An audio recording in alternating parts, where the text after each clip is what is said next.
Hi, my name is David, and I'm going to walk you through how I solved the CSWP practice problem 13.1. So in level 13, we're focusing on the shell feature, and for this problem, we're going to start with a rectangular prism, then cut away this part, and then we can shell out the inside and finish off with the other little features. So let's get started on all that in the front plane. And create a rectangle, or rather a square, with sides 55 and 55. We'll put the midpoint coincident to the origin, and then extrude that 22 going towards us. So there's the rectangular prism. Then on the right plane, or on this face, we can create a rectangle that's 12 from this side and 25 from this side. Extrude that through all in both directions to shave away that part. And now we can apply the shell. And for the shell, we want the thickness to be 3, and we want to get rid of this face and this face, so we'll select both of those faces to get rid of. And you can see the preview of what's going to be left behind here, or actually taken out, depending on your point of view. So now the inside is nicely shelled out. And now we can take the circle and make a circle cut. This circle is going to have diameter of 23. And a couple of things I didn't mention here. So the thickness of 3 was coming from here for the shell. And then for the circle, it's got diameter 23. It's lined up vertically with the origin, and it's also 25 up from the origin. So that's how we're going to locate the circle to make the cut. So, So make it vertical to the origin, and then it's going to be 25 up from the origin. And then we can cut through all in both directions again. There we go. So now we can add these little chamfers that appear in the front here, but also in the back. You can see it from this view. You can also see it from this view that there are little chamfers here. And when it specifies the chamfers, it's 1 millimeter, 45 degrees, and there are 2 of them, one in the front and one in the back. So chamfer, 1 millimeter, the front one and the back one. Okay, and then we have fillets. Fillets are going to be radius 1, and it's basically going to be all the inside parts. You can see some fillets here and here and here.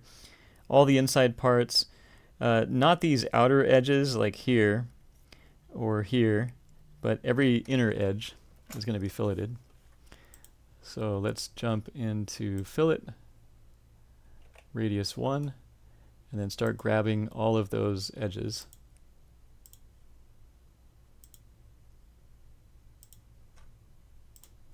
There's probably a faster way to grab all of these edges, but I'm just going to do it manually here. So we got this, this, this, this, and then we're going to grab this one as well. Okay. I think that's everything. Oops, did we forget one? Oh, we forgot this one right here. Whew, almost forgot one. Okay, so those are all the fillets. So now we just have one last thing to do, which is the hole on the back. And for the hole, I'm going to select the back face, click on the hole wizard, and it looks like we have, so we're going to have 6 holes, but we'll just make one of them and then use a circular pattern, a feature circular pattern.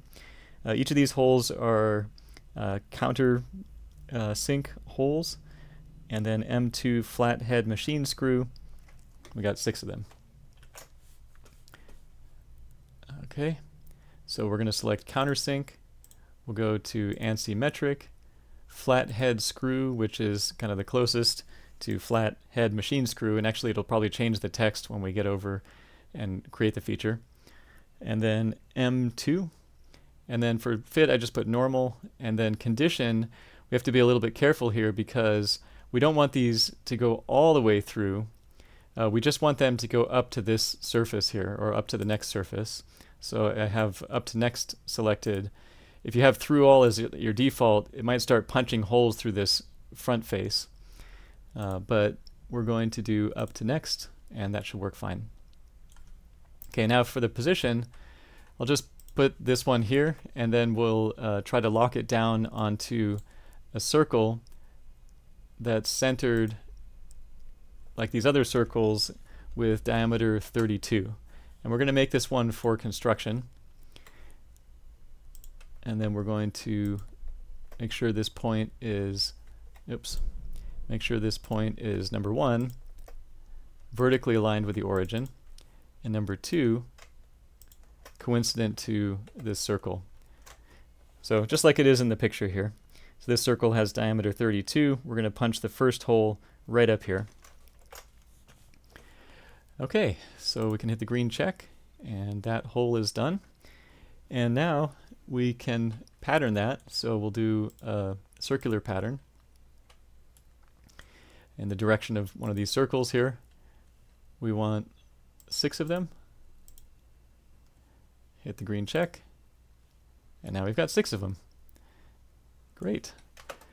Okay, so let's check the volume. We've got 18931.01 cubic millimeters, and the answer key is 18931 cubic millimeters, so nailed it.